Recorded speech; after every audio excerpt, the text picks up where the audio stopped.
Good evening बच्चों, क्या हाल चाल है सबके? सब ठीक है, स्वस्थ हैं? देखिए बच्चों, असाइनमेंट 2 आ चुका है सितंबर माह का, छत्तीसगढ़ माध्यमिक शिक्षा मंडल का 21-22 सत्र का सितंबर माह का जो कक्षा 10वीं का गणित विषय का असाइनमेंट है, दूसरे नंबर का वो आ चुका है। टोटल मार्क्स रहते हैं 20 के। ठीक है, जैसा कि आपको पता है अगस्त माह का जो असाइनमेंट है वो आप लोगों ने जमा कर दिया होगा, ऐसा उम्मीद करता हूँ मैं। पहला क्वेश्चन, और कितने क्वेश्चन है? 7 क्वेश्चन दिए हैं। बहुत ज़्यादा क्वेश्चन दे देते हैं यार, है ना। ठीक है, चलो अब जो भी दिए हैं भाई, करना तो है। ज़्यादा क्वेश्चन दे दिए और थोड़ा से टफ टाइप के क्वेश्चन दे दिए हैं जो परीक्षा में आने की गुंजाइश बहुत कम रहते हैं। 60%, 50% आने के चांसेस हैं, ये नहीं आते हैं। वैसे टाइप के भी क्वेश्चन यहाँ पे डाल दिए। कुछ है इंपॉर्टेंट, अच्छे हैं, पर थोड़ा सा इस टाइप के क्वेश्चन जो है थोड़ा सा सामान्यतः हमारे ग्रामीण क्षेत्र के बच्चों के लिए थोड़ा सा कठिन टाइप के प्रश्न है। इस टाइप के प्रश्न है, ठीक है, ज़्यादा पिक नहीं कर पाते, ऐसे क्वेश्चन को पिक नहीं करते, और मोस्टली टीचर जो है ऐसे क्वेश्चन को छोड़ भी देते हैं, तो कई सारे बच्चे इनसे अछूते हैं। तो वो लोग इस वीडियो को देख के यहाँ से बिल्कुल उतार सकते हैं, उसको समझ भी सकते हैं। मैं समझाऊंगा भी, फिर आप उसको समझ के उतार भी सकते हैं, ठीक है। बाकी तो क्वेश्चन इंपॉर्टेंट है, बाकी क्वेश्चन सब इंपॉर्टेंट है, ठीक है। तो आ जाइए, पहला क्वेश्चन, यदि किसी समांतर श्रेणी का पीवा पद क्यू है और क्यूवा पद पी है तो सिद्ध कीजिए कि पी प्लस क्यूवा पद शून्य होगा। ठीक है बच्चों। अच्छा, मैं थोड़ा सा यहाँ पर बेसिक भी जानकारी बताता हूँ, जैसा कि आपको पता ही है, तो मैं बेसिक जानकारी भी बताते हुए चल रहा हूँ। बेसिक जानकारी में अपन सबसे पहले ये देखेंगे कि किसी भी समांतर श्रेणी को अपन कैसे लिखते हैं। जैसे दो के बाद मैं 3 जोड़ देता हूँ, 3 जोड़ो, चलो कितना आएगा 5। फिर 5 के बाद 3 जोड़ना है मुझे, 3 ही जोड़ते जाऊँगा, फिर कितना आएगा 8, फिर 3 जोड़ूंगा, कितना आएगा 11। ठीक है, तो समान अंतर से आगे बढ़ रहा है। समान अंतर मतलब 3 3 3 3 का अंतर लेके आगे बढ़ रहा है, तो इसको बोलते हैं समांतर श्रेणी, समान अंतर वाली श्रेणी, यानी कि समांतर श्रेणी। तो हर पदों के बीच में 3 3 का अंतर रहेगा। जैसे 5 से 2 के बीच कितने का अंतर है 3, 8 से 5 के बीच कितने का अंतर है 3, 11 से 8 के बीच कितने का अंतर है 3। तो ऐसी श्रेणी का जो अपने को nवां पद निकालना है, जैसे इसको पहला पद बोलते हैं T1, इसको दूसरा पद बोलते हैं T2, इसको तीसरा पद बोलते हैं T3, इसको चौथा पद बोलते हैं T4। T फॉर टर्म्स के लिए लगाते हैं इसको, ठीक है। तो चौथा टर्म है, ये तीसरा टर्म है। वैसे ही करते करते अगर मैं आपको बोलूँ 521वां टर्म निकालो, तो इतना बड़ा तो ऐसे लिखते थोड़ी नहीं जाएंगे बार बार। क्या 11 के बाद फिर 14 लिखोगे, 14 के बाद 17, 3 3 जुड़ रहा है मालूम है, तो क्या 521वें टर्म तक क्या 3 3 जोड़ जोड़ के पहुँचोगे? नहीं ना। तो क्या करते हैं, एक सूत्र दिया हुआ है, ठीक है, इसको बोलते हैं TN, मतलब nवें नंबर का, चाहे वो नंबर कुछ भी हो, अगर किसी भी क्रमांक का आपको टर्म निकालना हो, किसी भी क्रमांक का आपको पद निकालना हो कि उस क्रमांक में कौन सा पद बैठा है। जैसे चौथे नंबर के क्रमांक में 11 बैठा है ना, तीसरे नंबर के पद क्रमांक में 8 बैठा है, वैसे ही 5वें नंबर के पद क्रमांक में 14 बैठेगा। तो वैसे ही 521वें नंबर के पद क्रमांक में कौन सा पद आने वाला है, क्या है उस पद का मान, ठीक है। तो उसके लिए सूत्र है ए धन n ऋण 1 गुणा डी, ए प्लस n-1 इंटू डी, जहाँ पर ए क्या होता है, ए प्रथम पद होता है, ठीक है, प्रथम पद, और डी क्या होता है, सार्वंतर यानी कि प्रत्येक दो टर्म्स के बीच का अंतर, और एन जो होता है वो पदों की संख्या होती है, पदों की संख्या। तो इस सब चीज को देखते हुए मैं यहाँ पर आपको सीधे हल करने की तरफ ले जा रहा हूँ, ठीक है। यदि किसी समांतर श्रेणी का पीवा पद क्यों दिया हुआ है, क्या दिया है वो लिखते हैं, चलो ठीक है बच्चों, समझते हुए चलना, मजा आएगा। यदि किसी समांतर श्रेणी का पीवा पद क्यों दिया हुआ है, क्या दिया हुआ है, पीवा पद, यानी कि जैसे दूसरा पद होता तो मैं T2 लिखता, पीवा पद है यानी कि TP लिखूंगा। टीपी कितना दिया हुआ है, Q, टीपी का मान Q है।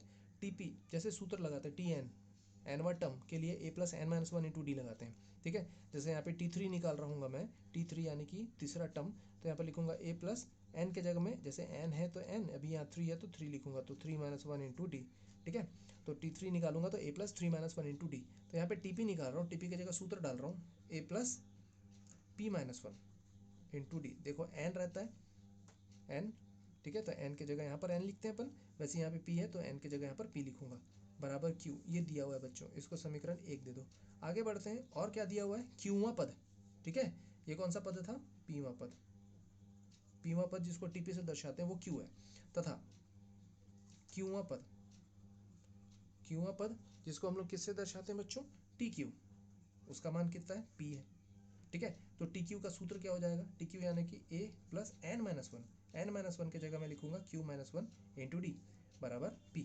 ये हो गया समीकरण 2। ये दो चीज आपको दिया हुआ था बच्चों, तो सिद्ध करना है कि p प्लस क्यूवा पद शून्य होता है।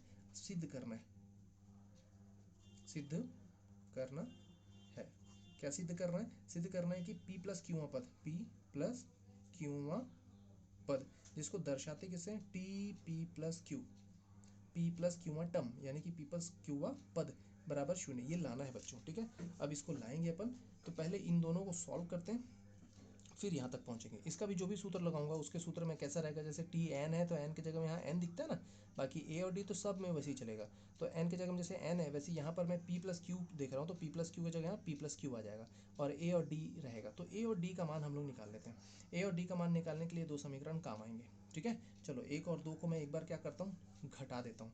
घटाने से ए और ए कैंसिल हो जाएंगे। ठीक है, तो अब मैं यहाँ पर सोल्यूशन को फ्लो में ले रहा हूँ। समीकरण एक से मैं समीकरण दो को घटा रहा हूँ, घटाने पर, ठीक है, घटा दीजिए, ए और ए कैंसिल हो जाएंगे। यहाँ पर मैं लिखता हूँ A plus P minus one into D बराबर क्यू, और इधर लिखा मैंने A plus Q minus one into D बराबर पी। दोनों को घटा रहे हैं, घटाने पर आपको पता होगा नीचे के चिन्ह बदल जाते हैं। ये हो जाएगा धन से ऋण, ये हो जाएगा धन से ऋण, ये भी धन है तो धन से हो जाएगा ऋण। ए और माइनस से कैंसिल, यहाँ पर बचा, यहाँ पर जैसे मैं डी को उभयनिष्ठ निकाल रहा हूँ, दोनों में डी है, उभयनिष्ठ निकल गया, और ये पी माइनस वन बचेगा, और यहाँ पर माइनस माइनस है तो माइनस क्यू, और माइनस अंदर जाएगा तो माइनस माइनस प्लस वन। ठीक है, बराबर ये क्या हो जाएगा, क्यू माइनस हो गया अब ये। ठीक है, ये माइनस के साथ पढ़ेंगे, इसको ऋण के साथ पढ़ेंगे, अब सब ऋण हो गए हैं, ये पी आ जाएगा। ठीक है, यहाँ minus one plus one cancel हो रहे हैं, बचेगा क्या, ये पी बचा और एक माइनस क्यू बचा, और ये कौन बचा, डी, और यहाँ पर क्या बना, क्यू माइनस पी। मेरे को डी का मान यहाँ से निकलते हुए दिख रहा है, डी का मान निकाल लो। डी का मान क्यू माइनस पी, यहाँ ये गुणे में है तो डी का मान निकालना है, इस पी माइनस क्यू को ट्रांसफर करो, तो पी माइनस क्यू कहाँ जाएगा, नीचे आ जाएगा।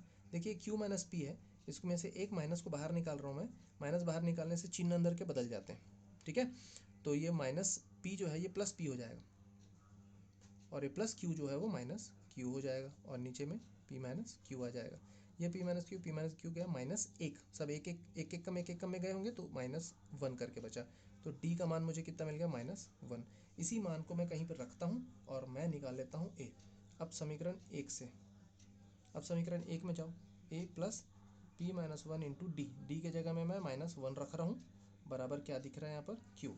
इसको थोड़ा सा सॉल्व करते हैं, ये हो गया ए, इस माइनस को गुणा करूँगा अंदर, तो ये धन, ये ऋण है और ये धन है। ठीक है, तो कितना चिन्ह हो जाएगा, धन और ऋण, ऋण पी दिखेगा। ठीक है, ये ऋण है और ये धन और ऋण, ऋण हुआ तो ऋण और ऋण का गुणा धन एक हो जाएगा, बराबर क्यू हो गया। तो ए का मान कितना मिल जाएगा बच्चों, इधर भेजेंगे इसको, तो ये माइनस पी उधर जाके क्या हो जाएगा, प्लस पी, और ये धन क्यू है, और ये धन एक उधर जाके ऋण एक हो गया। ये ए का मान मिल गया बच्चों। ठीक है, अब इस ए के मान के साथ और इस डी के मान के साथ नाउ टेकिंग मतलब अब हम लेकर चल रहे हैं, क्या लेकर चल रहे हैं, हमको चाहिए पी प्लस क्यूवा पद, पी प्लस क्यूवा पद, यानी कि टी पी प्लस क्यू, यानी कि पी प्लस क्यूवा टर्म। क्या होता है सूत्र, a plus n minus one into d.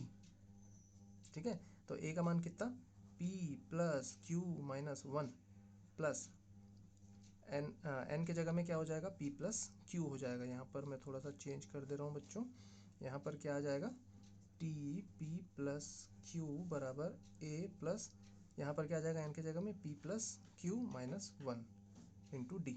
ठीक है, यहाँ पर ए के जगह ए का मान डाल रहा हूँ, कौन है, ए का मान पी प्लस क्यू ऋण एक, और यहाँ पर पी प्लस क्यू ऋण एक गुणा यहाँ पर माइनस वन। तो इस माइनस वन को इस इधर सामने में रखते हुए आप पढ़िए, तो p plus Q minus one, और ये ऋण हो जाएगा, ऋण p plus Q minus one. देखो p plus Q minus one और ये minus p plus Q minus one same to same है, बस ये धनात्मक है इधर और ये ऋणात्मक है, दोनों के दोनों कट जाएंगे और कितना आ जाएगा, शून्य। तो पी प्लस क्यूवा टर्म जो है वो कितना आ गया, शून्य आ गया, यही लाना था। ठीक है, इति सिद्धम, ये सिद्ध करना था। ठीक है बच्चों, तो थोड़ा सा समझते हुए चलना, मैं थोड़ा स्पीड चलूँगा क्योंकि क्वेश्चंस की संख्या ज़्यादा है। ठीक है, कोशिश करूँगा मैं आधा पौन घंटा के अंदर ये खत्म हो जाए। समांतर श्रेणी 1/9, 4/9, 7/9। अभी मैंने बताया समांतर श्रेणी का मतलब क्या होता है, समान अंतर से आगे बढ़ते हैं। ठीक है, समान अंतर से आगे बढ़ते रहते हैं, ये समांतर श्रेणी बोल दिया मतलब समान अंतर से आगे बढ़ रहे हैं, इसका 12वां पद निकालना है। ठीक है, तो ये पहला पद हो गया, क्या क्या दिया है लिख लेते हैं, चलिए। प्रथम पद, प्रथम पद को हम दर्शाते हैं ए से, कितना है, 1/9। ठीक है, और सार्वंतर निकालो, सार्वंतर कैसे निकालते हैं, दूसरे नंबर के पद में से पहला नंबर को घटा दो। सर्वांतर डी जो होता है, दूसरे नंबर के पद में से पहला नंबर का पद घटा दो, दूसरा पद में से पहला पद को घटा दो। तो 4/9 ऋण 1/9 कितना हो जाएगा? 3/9। ठीक है, 3/9। कई बच्चों को लघुत्तम नहीं पता होता, मुझे पता है। आप ऊपर ऊपर का घटाते हैं, नीचे नीचे का घटाते हैं। ऐसा नहीं करना बच्चों। नीचे का अगर सेम है, ठीक है, नीचे का अगर सेम है तभी आप ऊपर ऊपर का घटा सकते हैं या जोड़ सकते हैं। अगर नीचे नीचे का अलग अलग है तो फिर आपको वो एलसीएम लेना पड़ता है। ठीक है, अब उस पर थोड़ा ध्यान रखना। ये 3/9 आ गया, इसको हल करूंगा तो 3 से कटेगा। कोई एक ऐसी संख्या जो ऊपर नीचे दोनों साइड काटे, तो 3, 3 से ये इधर भी कटेगा, इधर भी कटेगा। 3 एकम 3, 3 तिया 9, तो 1/3 आया। ये है डी का मान, सर्वांतर जिसको बोलते हैं। ठीक है, और ज्ञात करना है हमको। क्या ज्ञात करना है? ज्ञात करना है, क्या ज्ञात करना है? 12वां पद, 12वां पद यानी कि T12, T12 ये हमको ज्ञात करना है। सूत्र क्या है हमारे पास? समांतर श्रेणी का कोई भी नंबर का क्रम अगर निकालना है, कोई भी क्रम का आपको पद निकालना है, तो वो सूत्र आपको ये देता है, nवां पद Tn, Tn यानी कि a plus n-1 into D. Tn हमको चाहिए 12, n की जगह में 12, T12 चाहिए ना, तो n की जगह में 12 रख दो। n इक्वल्स टू 12 रखने पर क्या मिलेगा? T12 बराबर a धन n की जगह में 12, 12 ऋण 1 गुणा डी। तो a का मान कितना है? पहला पद कौन है? 1/9 प्लस 12 ऋण 1 मतलब 11 गुणा डी का मान कितना? डी बोले तो 1/3। ठीक है, अधिकतर बच्चे ध्यान रखना, बॉड मास पहले गुणा करेंगे। बॉड मास का नियम क्या बोलता है बच्चों? BODMAS divide multiplication, divide मतलब भाग, मल्टीप्लिकेशन मतलब गुणा, एडिशन मतलब धन, और सब्ट्रैक्शन मतलब माइनस। तो गुणा और प्लस में पहले कौन आता है? गुणा आता है। तो पहले गुणा का काम कर लीजिए, प्लस बाद में करना। ठीक है, तो यहाँ पर आ जाएगा 1/9, 11 एकम 11/3। ठीक है, लघुत्तम ले लेंगे आप, 9 आ जाएगा लघुत्तम। 9 से 9 को भाग देंगे। देखो सेम टू सेम नहीं है ना नीचे का, इसलिए ऊपर ऊपर का जोड़ नहीं सकता। अगर यही 1/9 धन 11/9 होता तो बिंदास आप 9 लिख के 11 और 1 12 कर देते। नीचे का सेम है तो एक बार लिख के ऊपर ऊपर का जोड़ लो, या ऊपर ऊपर का अगर ऋण है तो घटा लो। ठीक है, पर ऐसा नहीं है, ऐसा नहीं है। ठीक है, तो आप क्या करेंगे? लघुत्तम लेंगे। लघुत्तम इसका कितना आएगा? 9 आ जाएगा। 9 को 9 से भाग देंगे 1, तो 1 को ऊपर से गुणा करेंगे 1 आएगा, प्लस 9 को 3 से भाग देंगे तो 3 आएगा, 3 को ऊपर से गुणा करेंगे तो 11 तिया 33 आएगा। इसको ऐसा भी कर सकते थे बच्चों, 1/9 धन 11/3 है ना, इसको आप 3 और 3 ऊपर नीचे गुणा कर दीजिए, ऐसे में 9 बन जाएगा। तो 11 तिया 33/9 और ये 1/9। तब आप 9 को नीचे रख के 33 और 1 34/9 ऐसा कर सकते थे। 9 को एक बार नीचे रखिए, ऊपर ऊपर का जोड़ दीजिए, और एलसीएम भी लेंगे तो भी उतना ही आएगा, 34/9। तो 12वां पद कितना आ गया? तो आंसर क्या लिखेंगे आप? 12वां समांतर श्रेणी का 12वां पद कितना है? 34/9 है। ठीक है, ये खत्म हुआ दूसरा सवाल। ठीक है, आगे बढ़ते हैं बच्चों। यदि 3 धन x अनुपात 5 धन x अनुपात 8 धन x हो तो x का मान निकालना है। जब बीच में ऐसा कोई आ जाए, तीन राशि हो और तीनों के बीच में अनुपात लगा है, तो इसको समानुपात में तोड़ते हैं। इसको समानुपात में तोड़ने के लिए आपको इस बीच वाली राशि को 2 हिस्सों में तोड़ना पड़ेगा, 2 बार। मतलब इस राशि का इस राशि के साथ अनुपात है, और इसी राशि का इस राशि के साथ अनुपात। मतलब कौन है कॉमन? ये है जो इसके साथ भी अनुपात बनाता है और इसके साथ भी अनुपात बनाता है। ठीक है, तो इसको 2 भागों में करना पड़ेगा। तो अपन इसको लिखेंगे, दिया है, क्या दिया भाई? 3 धन x अनुपात 5 धन x अनुपात 8 धन x ज्ञात करना है। क्या ज्ञात करना है? x का मान। ठीक है, तो अब चलो इसको हल करते हैं। इसको समानुपात में तोड़ने पर ये जो अनुपात दिया हुआ है, अनुपात को समानुपात में कन्वर्ट करेंगे, समानुपात में बदलेंगे। तो समानुपात में बदलने के लिए कैसे करते हैं? ये होता है 3 धन x अनुपात 5 धन x समानुपात 5 धन x। इसको 2 बार लिखेंगे क्योंकि इसी का इसके साथ भी अनुपात था और इसी का इसके साथ भी अनुपात है, तो 2 टाइम इसको लिखना पड़ेगा। ठीक है, और अनुपात को क्या करते हैं बच्चों? अनुपात मतलब होता है बटे। शायद आप लोगों को ये चीज़ पता हो, और अगर नहीं पता है तो मैं थोड़ा सा डाउनलाइन में आपको समझा देता हूँ। इस अनुपात को, जैसे a अनुपात b है, इसको हम लोग लिखते हैं a/b। ठीक है, और a अनुपात b जो है ये पहला अनुपात है, और ये दूसरा अनुपात है c अनुपात d। जब ये दोनों आपस में बराबर होते हैं तो उनको हम समानुपात बोलते हैं। ये बराबर का चिन्ह बनाता है समानुपात। जैसे 4 ऐसा लग गया ना, तो इसको बराबर लिख सकते हैं आप, तो ये बराबर हो जाता है। इसी को लिखते हैं a अनुपात b समानुपात c अनुपात d, यानी कि 2 अनुपात जब आपस में समान होते हैं तो उसको समानुपात बोलते हैं। ठीक है, तो ये समानुपात में कन्वर्ट हो गया। अब इसके बाद हल कर लेंगे, तो इसको आप बराबर लिख लीजिए, और 5 धन x और ये इसको क्या लिखते हैं अपन, बटे लिखते हैं, भागित। ठीक है, ये आपका अनुपात जो है वो बटे हो जाता है। अब तिर्यक गुणा कर दीजिए, तिर्यक गुणा करेंगे तो ये हो जाएगा 3 धन एक्स 8 धन एक्स बराबर 5 धन एक्स, 5 धन एक्स 5 धन एक्स यानी कि 5 धन एक्स का वर्ग। गुणा करिए, 8 तिया 24, 3x 8x यानी कि 11x प्लस एक्स स्क्वायर।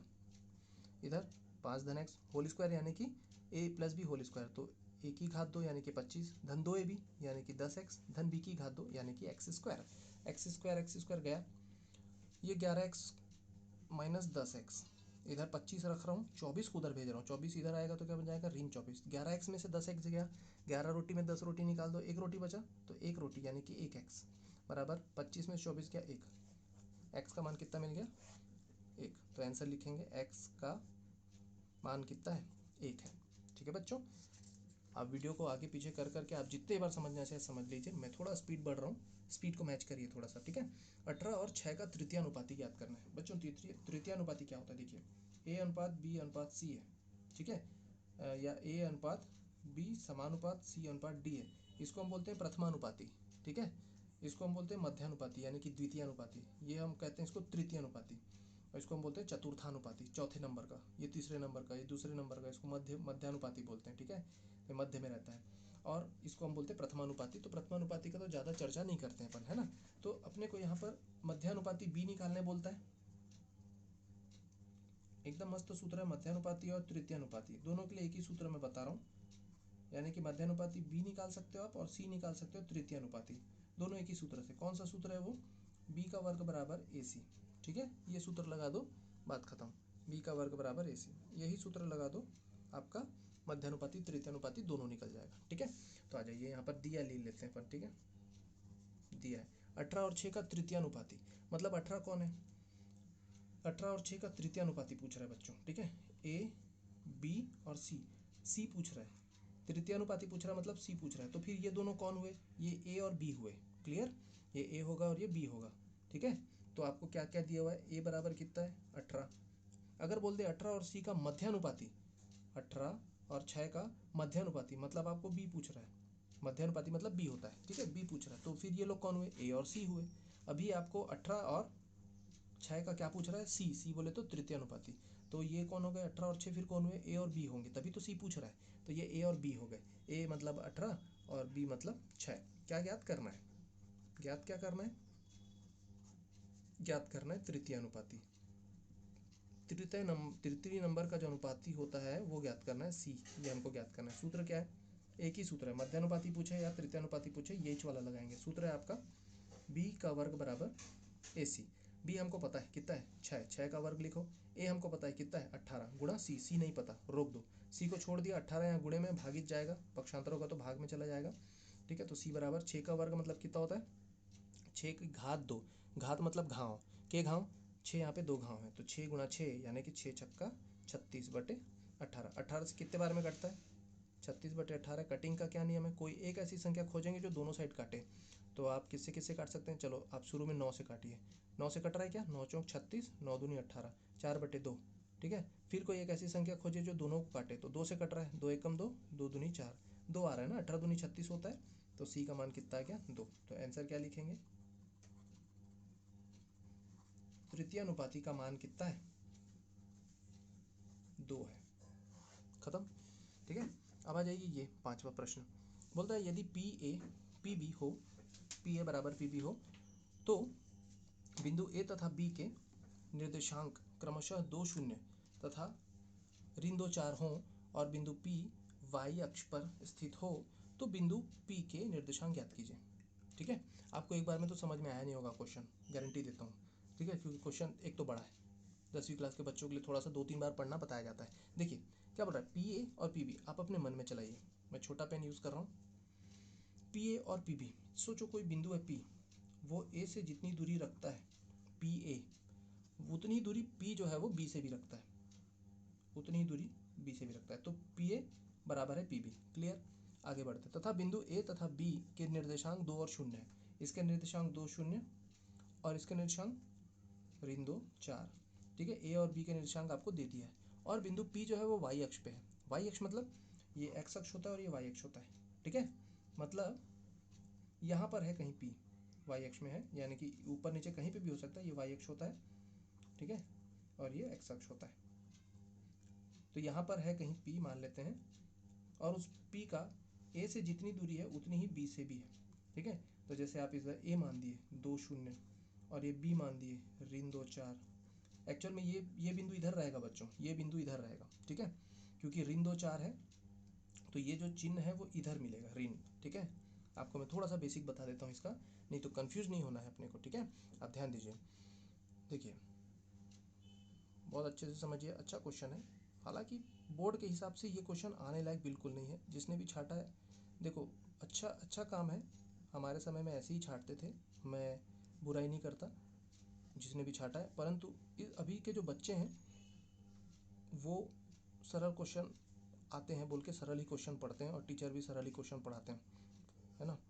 तो ऐसे क्वेश्चन छाटना जो बच्चों को खोजना पड़े या मेहनत करना पड़े, अभी अलाल हो गए हैं बच्चे, है ना, तो ऐसे क्वेश्चन नहीं छाटना चाहिए मेरे हिसाब से, सिंपल छाटें, और वो भी कोरोना समय है। तो ये क्वेश्चन क्या है, थोड़ा सा अच्छे क्वेश्चन में मैं मानूंगा, क्योंकि इससे क्या होता है बच्चों की क्षमता बढ़ती है, ठीक है। अब देखिए बच्चों, ये एक्स अक्ष हो गया और ये वाई अक्ष हो गया, ठीक है। एक्स अक्ष का धनात्मक हिस्सा इधर होता है और ऋणात्मक हिस्सा इधर होता है, ठीक है। ये जैसे 1 हो गया, ये 2 हो गया, ये 3, ये 4, इधर क्या दिखेगा, ऋण 1 ऋण 2 ऋण 3 ऋण 4, इधर ऊपर साइड में धनात्मक रहता है 1 2 3, और नीचे साइड में ऋणात्मक ऋण 1 ऋण 2 और ये ऋण 3, ठीक है। अब इस बिंदु को बनाते हैं 2 0, ठीक है। एक बात तो यह है कि P यहाँ पे कहीं मिलेगा, ठीक है, कहीं भी रखो y अक्ष में, P को यहाँ रख लो, ठीक है। और 2 0 बनाते हैं, ये बिंदु A है, 2 मतलब होता है x मान और ये होता है y मान। किसी भी बिंदु का जो निर्देशांक होता है बच्चों वो होता है x y, ठीक है। किसी भी बिंदु को आप दर्शाते हैं x y से, इसका x मान कितना है y मान कितना है वो देखना पड़ता है। जैसे ये है 2 0, तो ये x मान हो गया और ये y मान हो गया। x मान x अक्ष में मिलेगा, यानी कि 2 बिंदु आगे निकल जाओ, है ना, 2 कदम आगे निकल जाओ, यहाँ आ गए। और y मान 0 निकलना है, y मान मतलब y अक्ष में आपको ऊपर या नीचे कहीं आना है, तो y अक्ष में ऊपर और नीचे कहीं आने नहीं बोल रहा है, 0 मतलब वहीं खड़े रहो, ठीक है, ये 0 होता है। तो आप जैसे पहले 2 के लिए निकले, फिर 0 के लिए निकलेंगे, तो 0 कहीं पे भी नहीं जा पाएगा, इसी लाइन में मिलेगा, इसलिए आप यहीं पे रुक जाते हैं। तो ये एक बिंदु हो गया A, इसको हम लोग मान लेंगे ये A है, 2 0, ठीक है, ये हो गया 2 0। अब ये वाला बिंदु बनाते हैं ऋण 2 4, ऋण 2 4 बोले तो x अक्ष में ऋण 2 निकलो, ये x अक्ष में निकल रहे हैं, इधर तो नहीं मिलेगा ऋण 2, इधर मिलेगा, तो ये आया, ये ऋण 2 आ गया। और y अक्ष में 4 निकलना है मुझे, तो y अक्ष में 4 कहाँ निकलेगा, ये इधर कहीं निकलेगा, ठीक है, इधर कहीं निकलेगा। तो ये 4 कहाँ है, ऊपर कहीं मिलेगा, यहाँ पर, ठीक है, ये कहीं मिलेगा, आई बात समझ में, ये यहाँ पर कहीं होगा, ये हो गया आपका ऋण 2 4, ठीक है।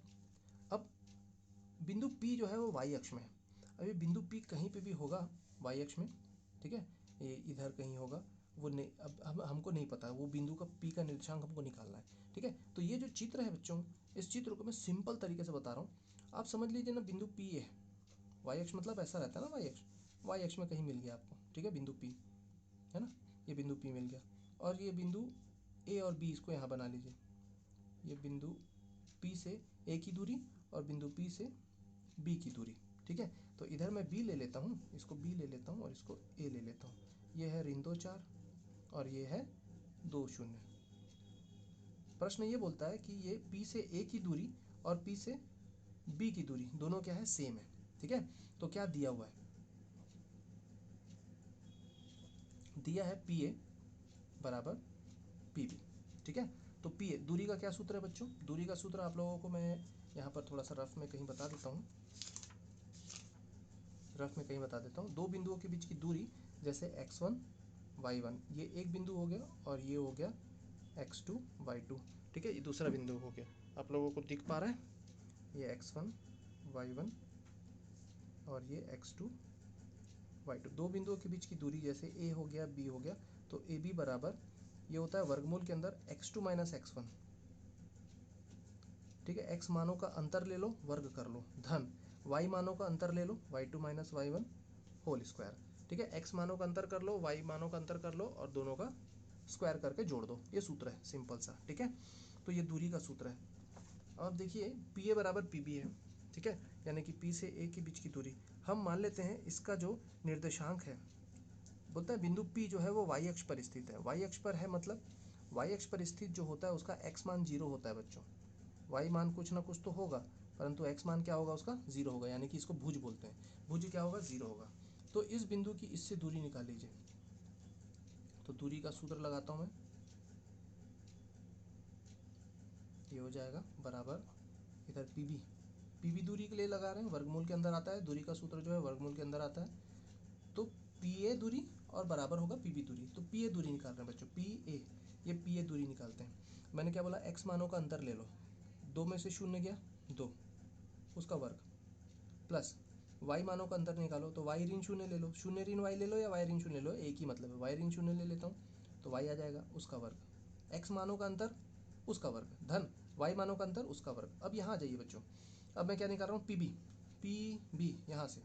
तो एक्स मानों का अंतर निकालो, ऋण 2 ऋण 0, ऋण 2 आएगा भाई, 0 को घटा रहे ऋण 2 आएगा, उसका वर्ग, प्लस वाई मानों का अंतर, इसका वाई मान वाई है, इसका वाई मान 4 है, तो वाई माइनस 4 लिख लेता हूँ मैं पूरे का वर्ग, ठीक है। तो दोनों साइड का वर्ग है, तो दोनों साइड का वर्गमूल है, उसको हटा सकते हैं आप, दोनों साइड के वर्गमूल को काट के, है ना, दोनों साइड वर्ग करके। तो दोनों पक्षों में वर्ग करने पर,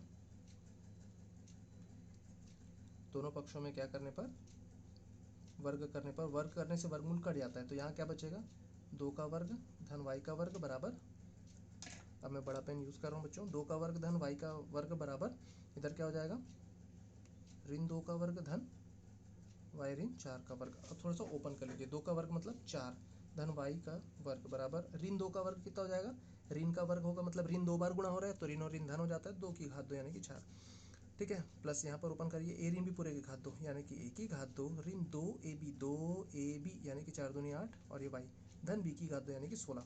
देखो धन 4 दोनों साइड है, कट गया, वाई की घात 2 वाई की घात 2 दोनों साइड है, कट गया, बचा क्या इधर 0।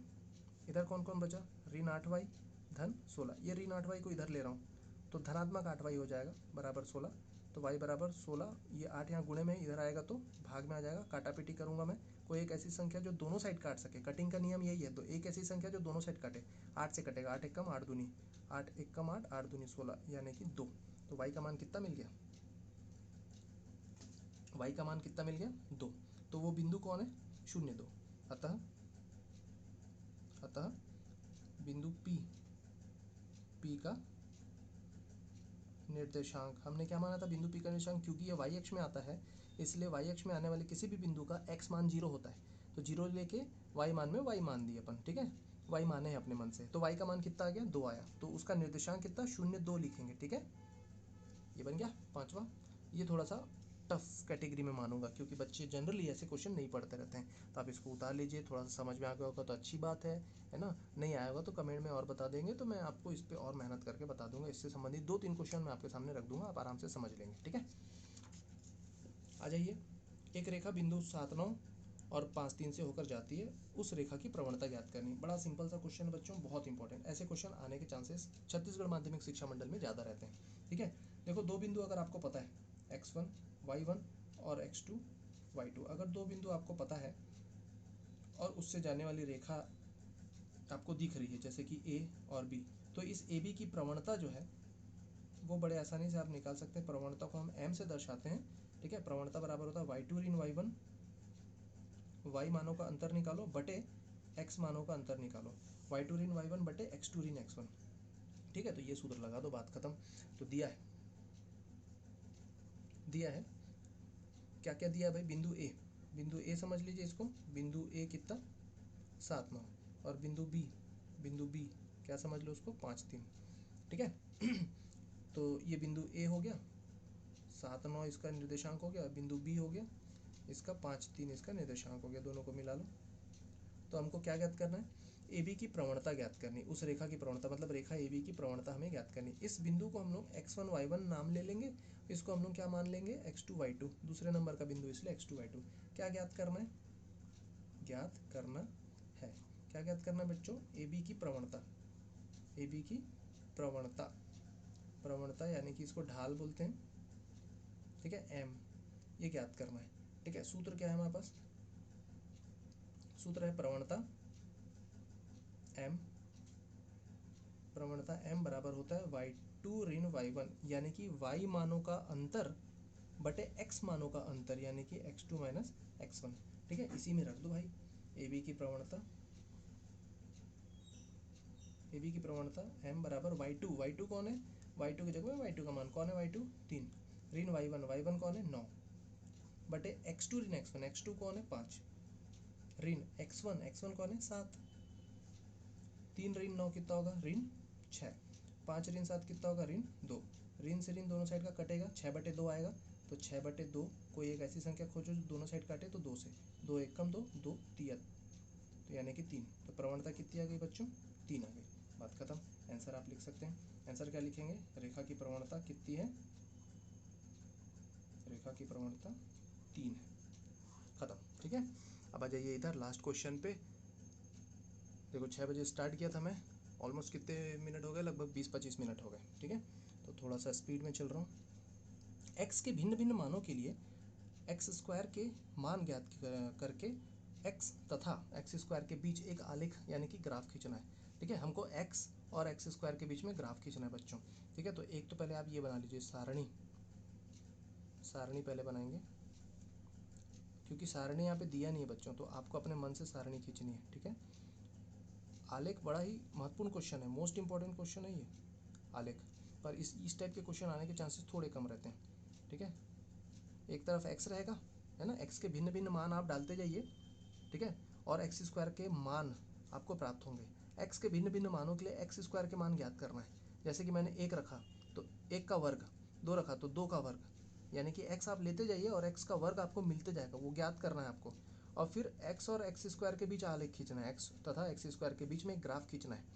और याद रखिए एक्स का मान -4 से +4 के बीच में ले सकते हैं, यानी कि ऋण 4 से धन 4 के बीच में, यानी कि एक्स का मान मैं क्या लिख सकता हूँ ऋण 4। ठीक है, ये ऐसा कोई संख्या रेखा होती है, आपको पता है। इधर कौन होता है ऋण 1, ऋण 2, ऋण 3, ऋण 4, और भी रहेगा इधर धन 1, धन 2, धन 3, धन 4। ठीक है, तो ऋण 4 से लेके धन 4 ही ले सकते हैं आप, मतलब इतने मान आएंगे। तो ऋण 4 हो गया, फिर कौन आएगा ऋण 3 हो गया, फिर कौन आएगा ऋण 2। तो एक्स के मान आप ये सब ले सकते हैं। फिर और कौन आएगा ऋण 1, फिर कौन आएगा 0, फिर कौन आएगा 1, फिर कौन आएगा 2, फिर कौन आएगा 3, फिर कौन आएगा 4। तो ऋण 4 से धन 4 के बीच में ही आप एक्स ले सकते हैं। और उनके साथ साथ एक्स का वर्ग क्या मिलता है, जैसे ऋण 4 तो ऋण 4 की घात 2, जैसे एक्स का मान ऋण 4 है तो एक्स का वर्ग कितना आएगा, तो ऋण 4 की घात 2। ऋण 4 की घात 2 कितना हो जाएगा बच्चों 16, है ना। ऋण का वर्ग तो भूल जाओ, धन हो जाता है वो, 4 का वर्ग 16। ऋण 3 की घात 2 9, ऋण को भूल जाओ, वर्ग लगा रहे हैं मतलब ऋण खत्म। ऋण 2 की घात 2 4, ऋण 1 की घात 2 1, है ना। 0 की घात 2 0, 1 का वर्ग 1, 2 का वर्ग 4, 3 का वर्ग 9 और 4 का वर्ग 16। ठीक है, तो सेम टू सेम मान आ रहे हैं 9 4 4 1 1। ठीक है, तो इसके और इसके बीच में अपने को ग्राफ खींचना है बच्चों। तो अब वो ग्राफ कैसे खींचते हैं, मैं थोड़ा सा स्केल का सहारा ले लेता हूँ। ये आ गया मेरा स्केल, आप देख सकते हैं स्केल में ये सर लगे रहता है ना, 1-1 सेंटीमीटर का ये रहता है बच्चों, देख पा रहे हैं। ये देखिए ये हो गया, फिर ये 1 सेंटीमीटर, फिर ये 2 दिख रहा है, ये 3 दिख रहा है, ये 4 दिख रहा है। ठीक है, तो इन्हीं को अपने को यहाँ पर ड्रॉ करना है बच्चों। ठीक है, आ जाइए थोड़ा ये एक्स अक्ष में आता है, शुरू वाला डब्बा जो है एक्स अक्ष में आता है, दूसरा वाला डब्बा जो है वाई अक्ष में आता है। ठीक है, याद रखेंगे। देखो मैं ग्राफ को थोड़ा सा ईजी कर देता हूँ। हमारे एक सर हैं अग्रवाल सर, उन्होंने मेहनत करके हमको ये सब बताया था कि बच्चों को ऐसे समझाया जाए सिंपल तरीके से। ग्राफ में क्या रहता है बच्चों, मात्र 4 काम, 1 2 3 4, यही ग्राफ को बनाने का पिक्चर है। ये पिक्चर क्लियर तो सब क्लियर। ठीक है, अग्रवाल सर ने ये जो चीज़ है इसको बताया था बड़ा ही सिंपल तरीके से। बच्चों को आप समझा दीजिए कि यही 4 काम करने पड़ते हैं। क्या काम है, पहला काम ये, ठीक है, पहला काम ये, इसमें कुछ लिखना रहता है, कोट करना होता है। ठीक है ना, मतलब ये दूसरा काम हुआ। ठीक है, तीसरा काम आपका ये पैमाना मानेंगे। ठीक है, पैमाना भी कैसे मानते हैं, ऐसा लिख दीजिए एक्स अक्ष में एक बड़ा खाना बराबर, फिर वाई अक्ष में एक बड़ा खाना बराबर, ऐसा लिख के छोड़ दीजिए। ठीक है, ये पैमाना है, इसमें 1 नंबर रहता है बच्चों, छोड़ना नहीं, सब में 1-1 नंबर है, 4 नंबर का ये प्रश्न आता है। तो तो पहला काम ये, पहले अक्ष क्लियर कर लो, एक्स अक्ष और ये वाई अक्ष, ठीक है। और फिर दूसरा काम ये, यहाँ पर कुछ लिखना रहता है, कोट करते हैं। फिर तीसरा काम ये, और चौथा काम आप ग्राफ बना लीजिए, जो भी ग्राफ बन रहा होगा। बस यही 4 काम है। पहला काम क्या, अक्ष बनाओ। दूसरा काम क्या, अक्षों को कोट करिए। कोट करिए मतलब अक्षों को लिखना है ना, उसमें वो देना है, संदर्भ देना है कि वो क्या है। फिर तीसरा काम पैमाना बना लो। फिर चौथा काम ग्राफ खींच लो। बस ये 4 क्वेश्चन है, 4 ही पॉइंट है, और 4 पॉइंट में आपका 4 नंबर का आलेख तैयार। ठीक है, क्या क्या करना पड़ता है, ये पहला काम, ये कोट करेंगे, दूसरा काम पैमाना, तीसरा काम, और चौथा काम ग्राफ खींच लो, बात खत्म। याद रहेगा, आ जाइए। तो मैं पहला काम क्या कर रहा हूँ, पहला काम ये कर रहा हूँ भाई कि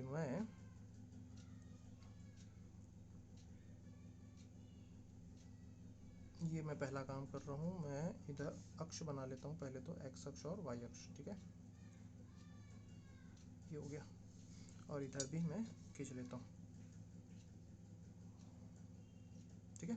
ऊपर का भाग ज़्यादा रखूँगा बच्चों, क्योंकि वाई अक्ष में मेरे को 16 तक का कुछ दिख रहा है, ये वाई अक्ष में आएगा और ये एक्स अक्ष में आएगा, ठीक है।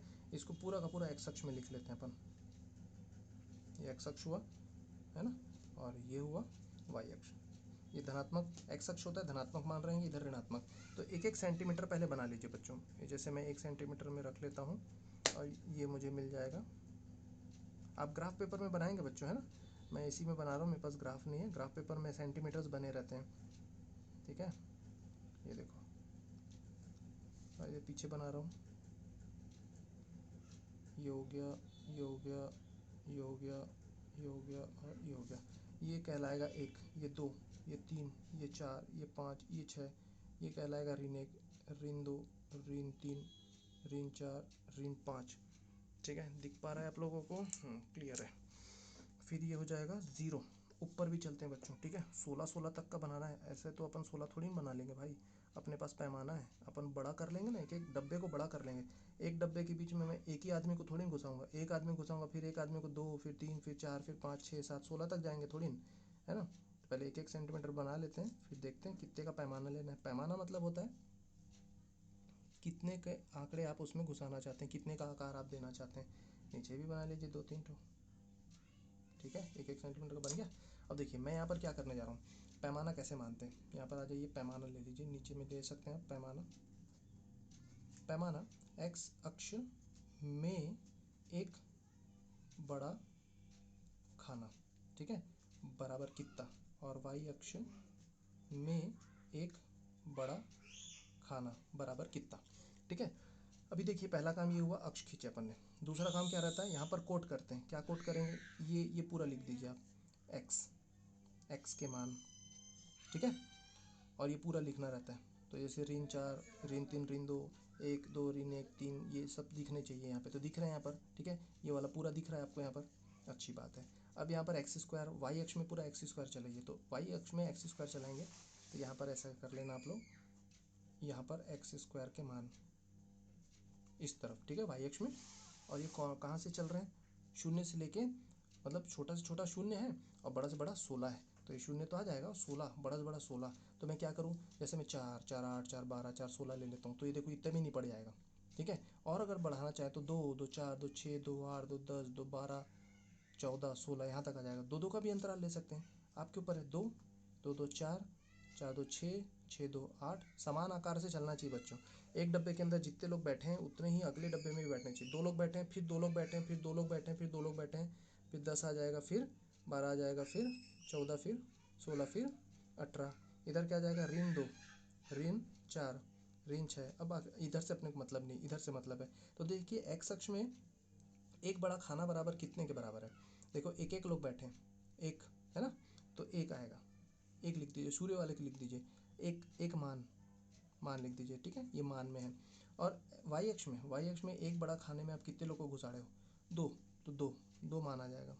मान मतलब कि वैल्यू, 2 वैल्यू आ रही है, ठीक है। कोई राशि नहीं यहाँ पर, जैसे किलोग्राम रहता या मीटर रहता, कुछ लिखते अपन, है ना, तो वैसा टाइप का नहीं है। यहाँ पर एक बस लिख देंगे, और यहाँ पर शुरू का जो वैल्यू रहता है 2। अगर आप 4 का आंकड़ा लेते तो 4, 4, 8, 4, 12, 4, 16, यहीं पे ख़त्म हो जाता, इतने में छोटे में बन जाता। तो वहाँ पे फिर आपको ये शुरू वाले को 4 देख के 4 लिखना पड़ता। अभी 2 दिख रहा है इसलिए 2 लिखेंगे, बस बात खत्म। पैमाना बन गया, ये लाइन बन गई, कोट कर दिए, 2 काम हो गए, 3 काम हो गए, चौथा काम बचा, सीधा ग्राफ खींच लो। अब ग्राफ खींचते हैं, चलिए। ये एक्स अक्ष में आप पहले ऋण 4 जाएंगे, एक्स अक्ष में ऋण 4 कहाँ है, इधर है कि इधर है, इधर है, तो ऋण 4 आ जाओ। एक्स अक्ष में पहले शून्य से निकलना चालू करो, ऋण 4 तक पहुँचो, पहुँच गए ऋण 4। अब ये ऋण 4 को 16 तक पहुँचाना है, 16 कहाँ है, ये यहाँ तक है, तो इसको आप 16 तक पहुँचाएंगे, ठीक है। इसको आप 16 तक ऐसे धीरे से ऐसे लेके यहाँ तक पहुँचाएंगे, ठीक है। तो इसको कैसे पहुँचाते हैं, ऐसे पहुँचाना है आपको, इसको थोड़ा सा ऐसे ऐसे डॉटेड लाइन करके यहाँ तक पहुँचाना है, ठीक है। पेंसिल से करेंगे आप लोग, मैं पेन से कर रहा हूँ, बात अलग है मेरी, ठीक है। आप लोगों को पेंसिल से करना है, और इसको आप पीछे बढ़ाकर यहाँ तक मिला देंगे। ये जहाँ पर मिलेगा वो बिंदु हो गया ऋण 4 16।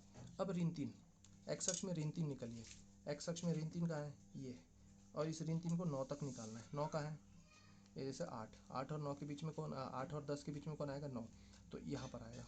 3 को ऊपर बढ़ाइए, ये 3 है, ठीक है। इसको 9 तक बढ़ा रहा हूँ, और ये 8 और 10 के जस्ट बीच में कौन आएगा, 9 आएगा, तो इस 9 को यहाँ तक बढ़ा दीजिए, ठीक है। ये आ गया एक बिंदु, ऐसा बढ़िया अच्छे से गोला कर लेंगे इसको, ठीक है। फिर ऋण 2 4, ये ऋण 2 और ये 4, 4 कहाँ है, ये है, ठीक है। तो 4 को मैं यहाँ तक बढ़ा रहा हूँ, और ऋण 2 को ऊपर तक के चढ़ा रहा हूँ, ठीक है। ये बिंदु बन गया, ठीक है। फिर कौन आ गया, ऋण 1 1, ये ऋण 1 है, और एक यहाँ पर आएगा 0 और 2 के बीच में, इस ऋण 1 को 1 तक चलाना है, यानी कि एक्स में मैं ऋण 1 निकला, एक्स अक्ष में मैं ऋण 1 निकलूंगा, एक्स अक्ष में ऋण 1 आ गया, और वाई अक्ष में उसको मैं 1 तक पहुँचाऊँगा। तो 1 कहाँ है भाई, 0 और 2 के बीच में, ये वाला, ठीक है। तो जस्ट बीच वाला है, इसको आप थोड़ा सा आगे निकाल दीजिए, ठीक है।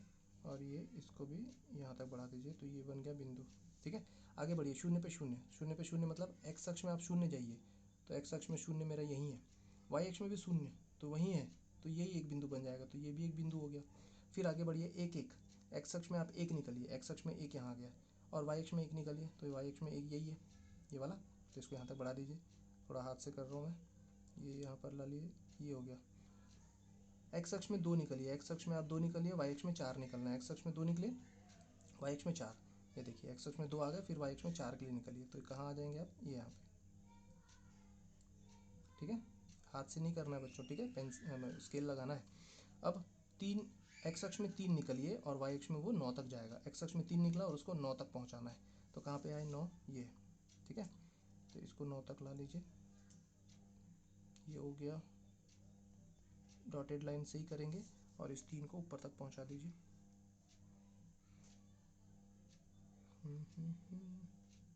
ये हो गया। तो ये बन गया आपका 9। अब 4 16, ये 4 है, और 16 कहाँ है, ये, ठीक है। इसको ला लीजिए यहाँ तक,